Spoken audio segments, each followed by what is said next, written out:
इस प्रकार अपने गुण दोषों को कहकर और सबको फिर सिर नवाकर मैं रघुनाथ जी का निर्मल यश वर्णन करता हूँ, जिसके सुनने से कलयुग के पाप नष्ट हो जाते हैं। मुनि यज्ञ बलकाय जी ने जो सुहावनी कथा मुनि श्रेष्ठ भारद्वाज जी को सुनाई थी, उसी संवाद को मैं बखान कर कहूँगा। सब सज्जन सुख का अनुभव करते हुए उसे सुने। शिवजी जी ने पहले इस सुहावने चरित्र को रचा, फिर कृपा करके पार्वती जी को सुनाया।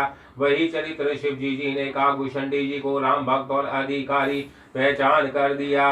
उन काकभूषणी जी ने फिर यज्ञ बलकाई जी ने पाया और उन्होंने फिर उसे भारद्वाज जी को गा कर सुनाया। वह दोनों वक्ता और श्रोता समान शील वाले और समदर्शी हैं और श्री हरि की लीला को जानते हैं। वे अपने यज्ञ से तीनों कालों की बातों को हथेली पर रखे हुए आंवले के समान जानते हैं। और भी जो सुजान हरि भक्त है वह इस चरित्र को नाना प्रकार से कहते सुनते और समझते हैं। जय श्री राम। फिर वही कथा मैंने वाराह क्षेत्र में अपने गुरु जी से सुनी, परंतु उस समय मैं लड़कपन के कारण बहुत बेसमझ था, इससे उसको उस प्रकार समझ नहीं। जय श्री राम। श्री राम जी की गूढ़ कथा के वक्ता और श्रोता दोनों ज्ञान के खजाने होते हैं। मैं कलयुग के पापों से ग्रसा हुआ महामूढ़ जड़ जीव भला उसको कैसे समझ सकता था। जय श्री राम। दोहा 30।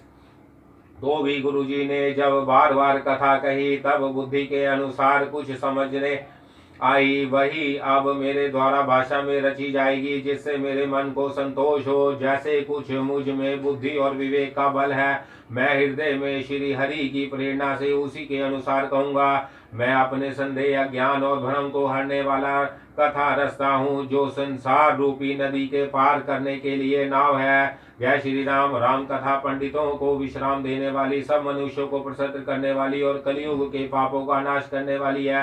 राम कथा कलयुग रूपी सांप के लिए मोरनी है और विवेक रूपी अग्नि के प्रकट करने के लिए अरणी है। जय श्री राम। राम कथा कलयुग में सब मनोरथों को पूर्ण करने वाली कामधेनु गो है और सज्जनों के लिए सुंदर संजीवनी जड़ी है।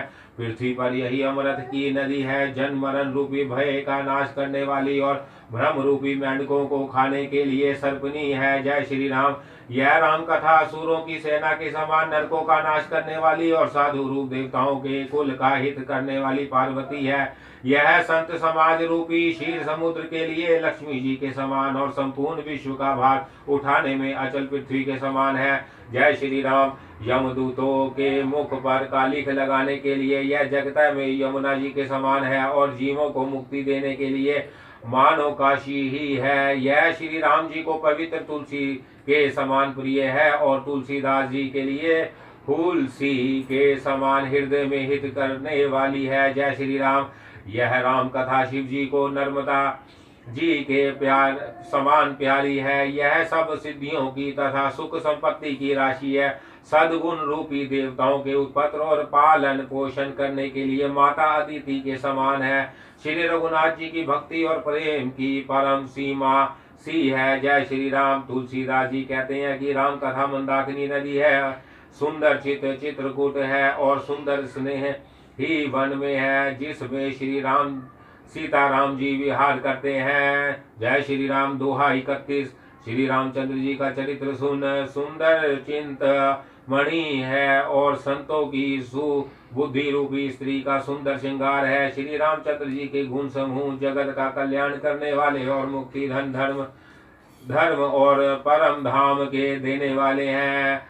जय श्री राम। ज्ञान वैराग्य और योग के लिए सदगुरु है और संसार रूपी भयंकर रोग का नाश करने के लिए देवताओं के वेद के समान है। जय यह श्री सीताराम जी के प्रेम से के उत्पन्न करने के लिए माता पिता है और संपूर्ण व्रत धर्म और नियमों के बीज है। जय श्री राम। पाप संताप और शोक का नाश करने वाले तथा इस लोक और परलोक के लिए प्रिय पालन करने वाले हैं। विचार रूपी राजा के शूरवीर मंत्री और लोभ रूपी अपार समुद्र के सोखने के लिए अगस्त्य जी मुनि है।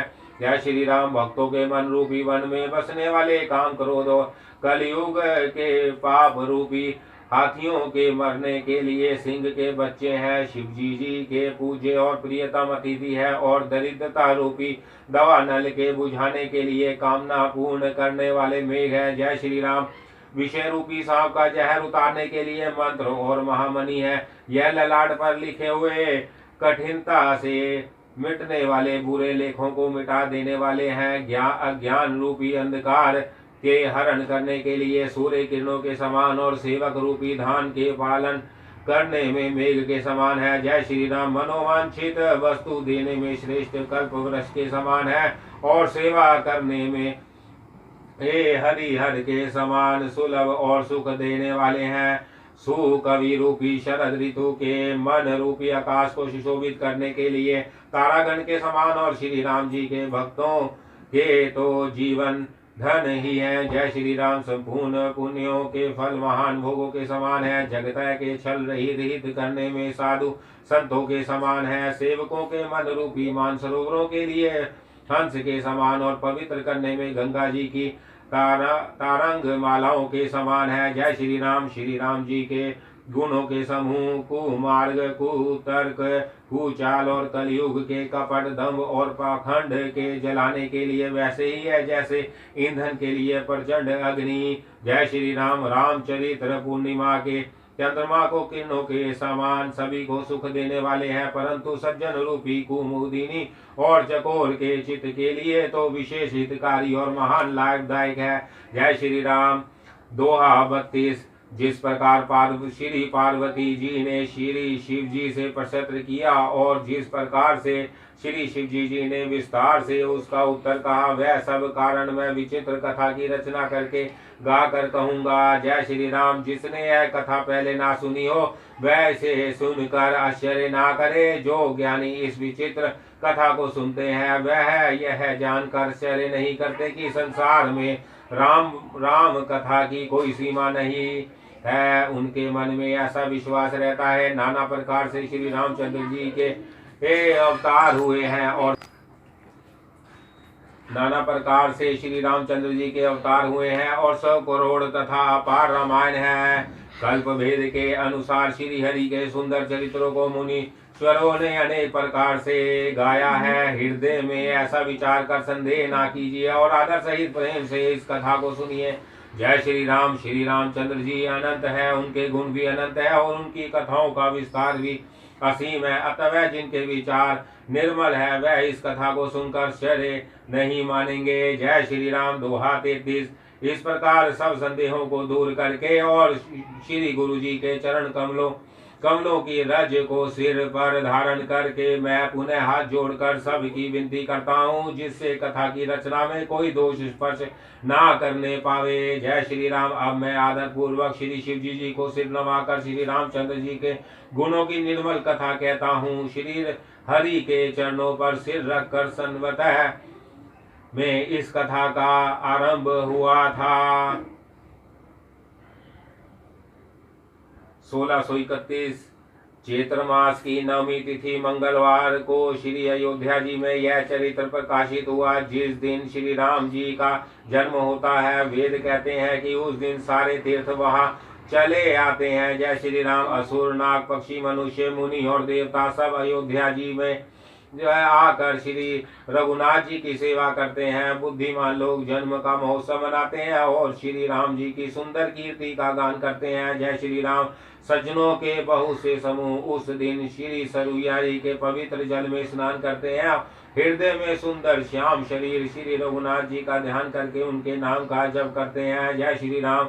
वेद पुराण कहते हैं कि श्री सरयुजा जी का दर्शन स्पर्श स्नान और जलपान पापों को हरता है। यह नदी बड़ी ही पवित्र है, इसकी महिमा अनंत है जिसे विमल बुद्धि वाली सरस्वती जी भी नहीं कह सकती। जय श्री राम। यह शोभेमान अयोध्यापुरी श्री रामचंद्र जी के परम धाम की देने वाली है। सब लोगों में प्रसिद्ध है और अत्यंत पवित्र है। जगत में 4 खानी के अनंत जीव हैं। इनमें से जो कोई भी अयोध्या जी में शरीर छोड़ते हैं वह फिर संसार में नहीं आते। जय श्री राम। इस अयोध्यापुरी को सब प्रकार से मनोहार सब सिद्धियों की देने वाली और कल्याण की खान समझकर मैंने इस निर्मल कथा का आरंभ किया जिसके सुनने से काम मद और दम्भ नष्ट हो जाते हैं। इसका नाम रामचरितमानस है। जिसके कानों से सुनते ही शांति मिलती है। मन रूपी हाथी विषय रूपी दवानल में रहा है, वह यदि इस रामचरितमानस रूपी सरोवर में आ पड़े तो सुखी हो जाएं। जय श्री राम। यह रामचरितमानस मुनियों का प्रिय है। यह सुहावने और पवित्र मानस की शिव जी ने रचना की है। यह तीनों प्रकार के दोषों, दुखों और दरिद्रों को तथा कलयुग की कुचालों और सब पापों का नाश करने वाला है। श्री महादेव जी ने इसको रचकर अपने मन में रखा था और सुअवसर पाकर पार्वती जी से कहा। इसी से शिव जी ने इनको अपने हाथ में देखकर और प्रसन्न होकर इसका सुंदर रामचरितमानस नाम रखा। जय श्री राम। मैं उसी सुख देने वाली सुहावनी राम कथा को कहता हूँ। हे सज्जनों, आदर पूर्वक मन लगाकर इसे सुनियो। जय श्री राम।